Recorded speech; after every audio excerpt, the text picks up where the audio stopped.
My name's Oliver. And my name's Dad. Oliver and I are making a website about supporting kids and their families with dyslexia. And today we want to talk to you about stories.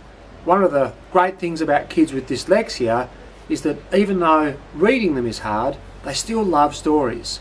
Do you love stories, Oliver? Yes, I like listening to them. And what Oliver said there was really critical. He likes listening to them. So a great way for kids to access stories is through some of the online sites. And Oliver's going to tell you about one of his favourites. So what's it called? My favourite. Your absolute favourite.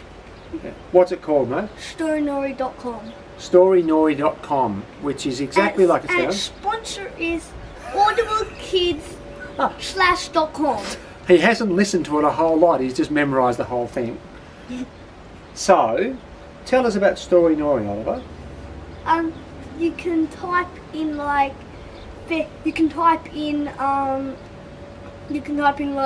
God, and God stories will pop up, and you can type in So let me just stop Oliver there for a second. One of Oliver's favourite topics is to hear about the Greek gods and the Roman gods, and to hear about some of the great legends. and Odysseus. Odysseus and things like that, yeah? And the ones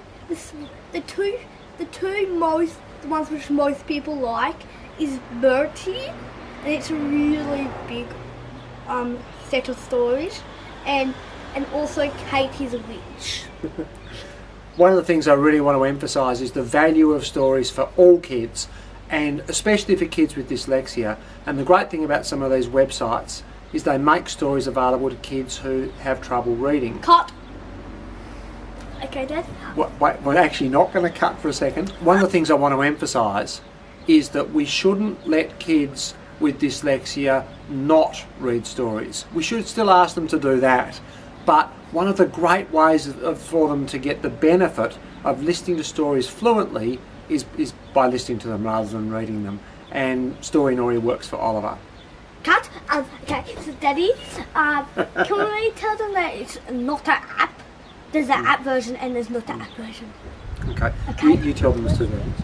Tell them. And Oliver wants to tell you about the two versions. there is one on the app store which you can get, and it's for free. Just type in Storynori and it will pop up. And there's two versions on the app store. There's one which is for reading and one which you listen to. Yes. And there's also this other one, but I can't remember what app it is on. Well, there's some paid ones, aren't there? But the free ones are fine. There's also a website called storynori.com, I think. We'll put the link on the article beneath this video. Sidebar. In the sidebar, you think? Cut! We'll cut out the awkward pause. So one of the things I really want to emphasise is that kids with dyslexia should still learn to read. You should still have them sit and read with you and read stories, and we'll cover some of that in future articles. But a great way to give a kid a love of a story, and dyslexic kids often love stories, is to enable them to absorb it in a way that works for them.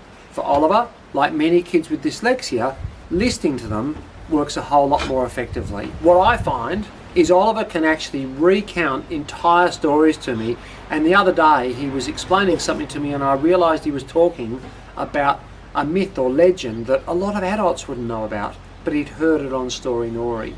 I also find that his spoken vocabulary is extended by listening to good stories. What's that mean? Spoken vocabulary, what do you think it is? Expression. It's expression, it's the words you can use in talking in conversation. And Oliver will have a go at a whole bunch of words that I'm surprised he knows, and often it's because he's heard them on Storynori, and of course he hears them in context. That would be a cut, please. That'd be a cut. Okay, do you want to say anything to close this one, Oliver? Over and out. Movie done. Bye. See you later.